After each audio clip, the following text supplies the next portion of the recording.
भक्ति देवी का स्वास्थ्य दिन प्रतिदिन गंभीर होता जा रहा था। उनके जीवित रहने की संभावना कम होती जा रही थी, परंतु उनके मन में पुत्र घनश्याम के स्वरूप की महिमा उत्तरोत्तर बढ़ती ही जा रही थी। घनश्याम, हाँ माँ। तुम मेरी कोख से जन्मे, परंतु मैं तुम्हें कभी भी यथार्थ नहीं समझ पाई। फिर भी मुझे इतना विश्वास जरूर है कि मुझे तुम्हारे रूप में साक्षात भगवान मिल चुके हैं। लेकिन अब मुझे सिर्फ इतना ही समझाओ कि किसी अन्य मुमुक्षु को सदा के लिए भगवान से भेंट करनी हो तो वो कैसे संभव है?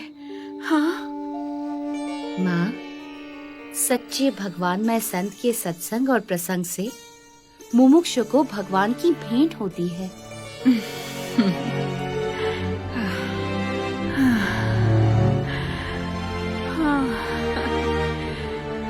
घनश्याम,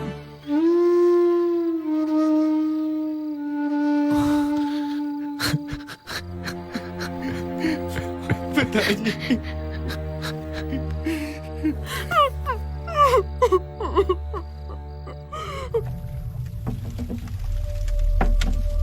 अब घनश्याम के मन में गृह त्याग करने का संकल्प प्रबल होता जा रहा था।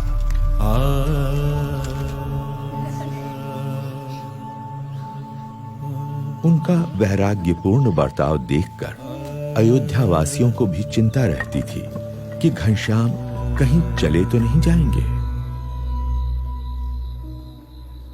वासुदेव परावेता, वासुदेव परामता, वासुदेव परायोगा। बुखार तो कम हो ही नहीं रहा। वासुदेव पराहा घनश्याम, क्रिया। ये भागवत बंद करो और वैद्य जी को बुला लाओ। मेरा वैद्य तो अब स्वयं परमात्मा ही है राम प्रताप। नहीं पिताजी, चिंता मत कीजिए, आप जल्दी ठीक हो जाएंगे। मैं ठीक होता हूँ या नहीं, तू मुझे एक वचन दे। जी जी जरूर, बोलिए पिताजी। मैं घनश्याम और इच्छा राम को तेरे भरोसे छोड़े जा रहा हूँ। उनका ख्याल रखना। आप उनकी चिंता मत कीजिए पिताजी। सुनो राम प्रताप, ये घनश्याम तुम्हारे भाई नहीं मगर साक्षात भगवान ही हैं। उनकी सेवा करना।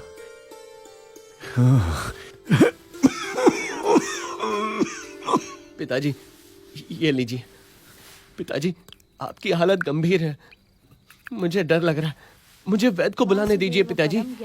मेरी हालत इससे बेहतर कभी नहीं थी राम वासुदेव प्रताप। परम तपः। साक्षात परमात्मा घनश्याम यहाँ प्रकट हुए और हम सब धन्य हो गए। वासुदेव परागतिः। और सुनो सुवासिनी, मैं तो अब इस संसार में रहूं या ना रहूं, मगर तुम इस घनश्याम की देखभाल करना। हाँ, घनश्याम अनंत जीवों के कल्याण के लिए जन्म लिए हुए हैं। लेकिन देखना, कहीं राम प्रताप ऐसा निमित्त ना बने कि घनश्याम इस कुल को छोड़कर सदा के लिए घर से निकल पड़े। मैं घनश्याम की सेवा जरूर करूंगा, मगर पिताजी, आपका शरीर। राम प्रताप, मेरा शरीर यहाँ है, किंतु घनश्याम की कृपा से मेरी आत्मा तो अक्षरधाम में विचरण कर रही है। वासुदेव परम तपः। वासुदेव परो धर्मः। वासुदेव परागतिः। ओम शांतिः शांतिः पिताजी, शांतिः। पिताजी,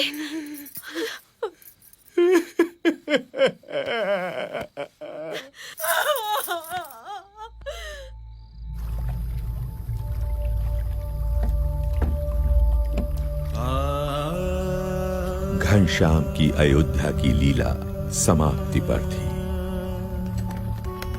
और कल्याण यात्रा उन्हें निमंत्रण दे रही थी।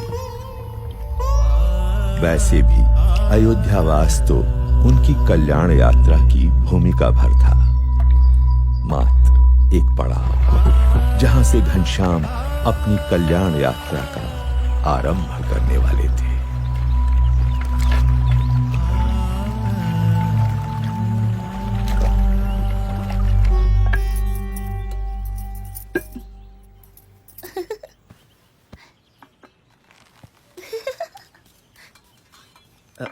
घनश्याम कहाँ है? यूं तो रोज सरयू स्नान के बाद घर लौट आते थे, किंतु अब तो पूरा दिन मंदिरों में ही बिताने लगे हैं। ऐसा कब तक चलेगा? पिताजी उसे मेरे भरोसे छोड़ गए हैं। लोग कहेंगे मुझे भाई की चिंता ही नहीं है। अभी खोज लाता हूँ उसे। भोजन तो करके जाइए। नहीं नहीं, अब तो लौटकर उसके साथ ही भोजन करूंगा। अरे रुकिए,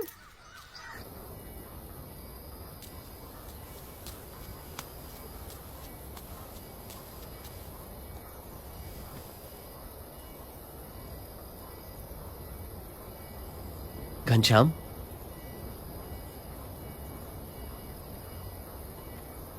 पिताजी के जाने का दुख मुझे भी है, मगर इसका यह मतलब तो नहीं कि जीवन भर उसका मातम मनाते रहें। छोड़ो ये उदासी और घर चलो।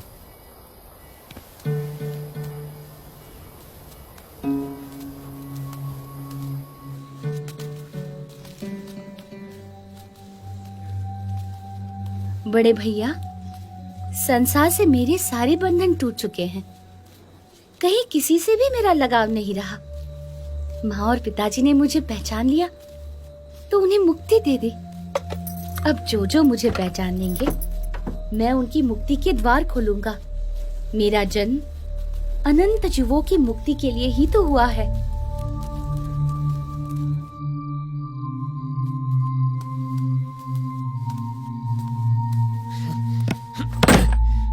मेरे पास तेरी ज्ञान की बातें सुनने का समय नहीं है, समझा?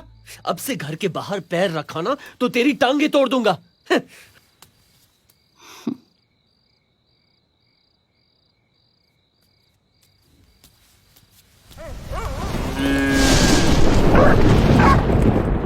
घनश्याम पर आप इतनी सख्ती मत कीजिए, वो अपने आप ही ठीक हो जाएगा। नहीं सुहासिनी, पिताजी के जाने के बाद वो किसी की नहीं सुनता। कुछ भी बोलो तो ज्ञान की बातें करने लगता है। उससे तो बचपन से ही जीवन से विरक्ति रही है। विरक्ति वगैरह कुछ नहीं है सुहासिनी। अभी उसका ब्याह करा दो ना तो सारी विरक्ति, वैराग्य, ये ज्ञान ध्यान रुई की भांति हवा में उड़ जाएगा। तो करवाते क्यों नहीं? हाँ लेकिन वो, हाँ, खंभारिया गांव के निहार मिश्र अपनी बेटी के लिए कब से पीछे पड़े हैं। वो तो चंद्रकला को लेकर हमसे मिलने अयोध्या आना चाहते हैं। फिर तो तुम कल ही उन्हें बुला लो। हो सकता है चंद्रकला अपनी कला से घनश्याम को बांधने में सफल हो जाए और घनश्याम जीवन भर हमारे साथ रहे। हाँ बिल्कुल ठीक कहा, उनसे कल ही बात करूंगा।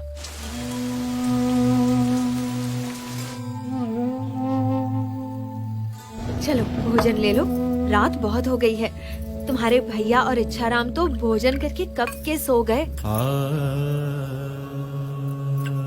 तुम्हारे हाथों का ये अंतिम भोजन ले रहा हूँ भाभी। अच्छा देवर जी, तो आपने मेरी और अपने भैया की बातें सुन ली।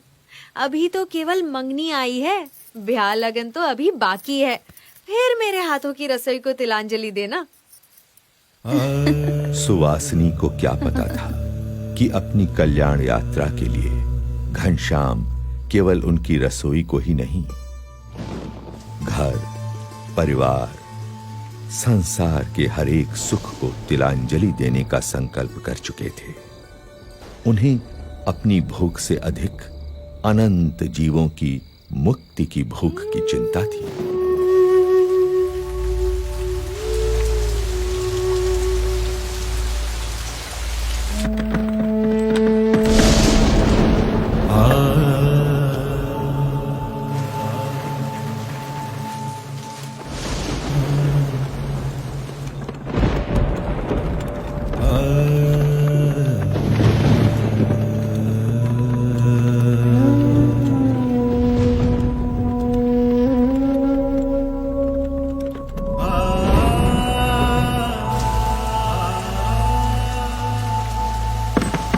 समय निकट था जो विश्व के इतिहास में कभी कभी ही आता है,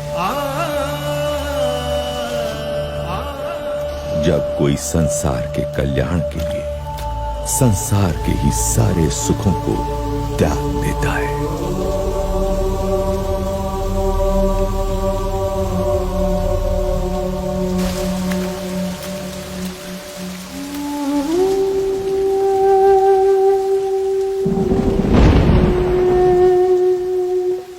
इसी अयोध्या से हजारों वर्ष पूर्व राम निकले थे रावण के अत्याचार से मनुष्यता की मुक्ति के लिए। अभी आषाढ़ शुक्ला दशमी विक्रम संवत 1848 की रात का ब्राह्म मुहूर्त है और मैं निकल रहा हूँ अज्ञान के अंधकार से अनंत आत्माओं की मुक्ति के लिए।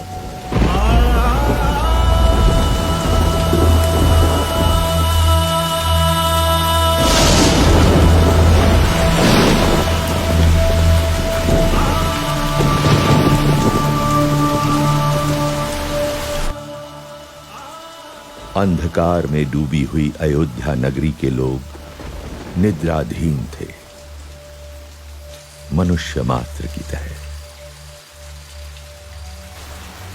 और सोते हुए मनुष्य मात्र में चेतना जगाकर उन्हें कल्याण के मार्ग पर प्रेरित करने के लिए घनश्याम के चरण बढ़ चले कल्याण यात्रा पर नीलकंठ वर्णी के रूप में।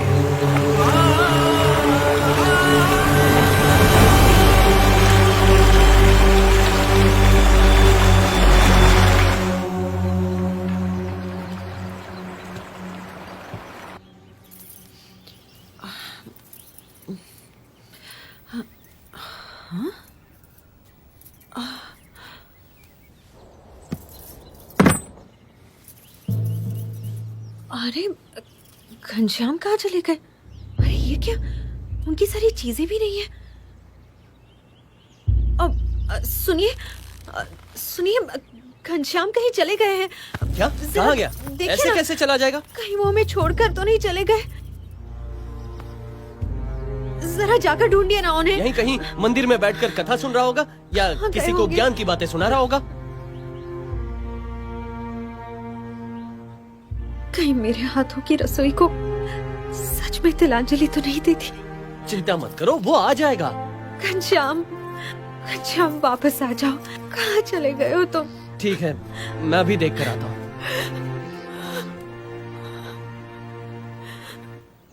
घनश्याम, तो मैंने उनसे घनश्याम, घनश्याम, घनश्याम, सब लोग वहाँ उपस्थित थे। कहाँ गया ये?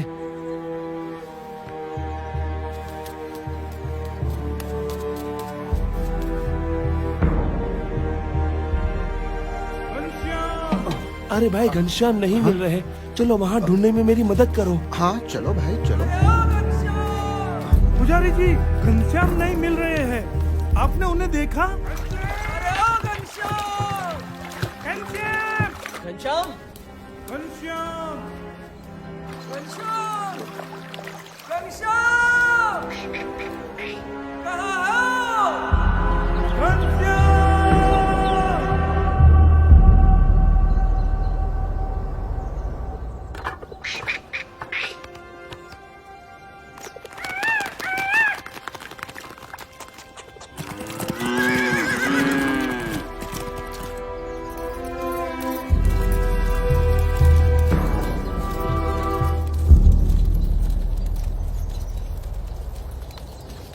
हमें छोड़ के चला गया।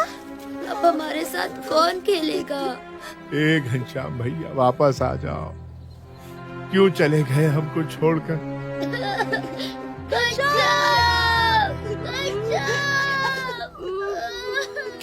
क्या सच में घनश्याम हमें छोड़कर चला गया?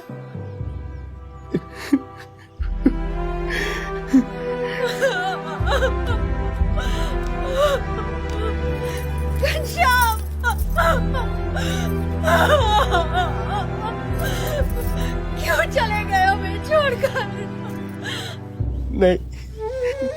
मुझे विश्वास नहीं हो रहा। जहां भी हो लौट कर वापस आ जाओ। मैं तुम्हें कभी नहीं डांटूंगा। क्यों चले गए हमें छोड़कर?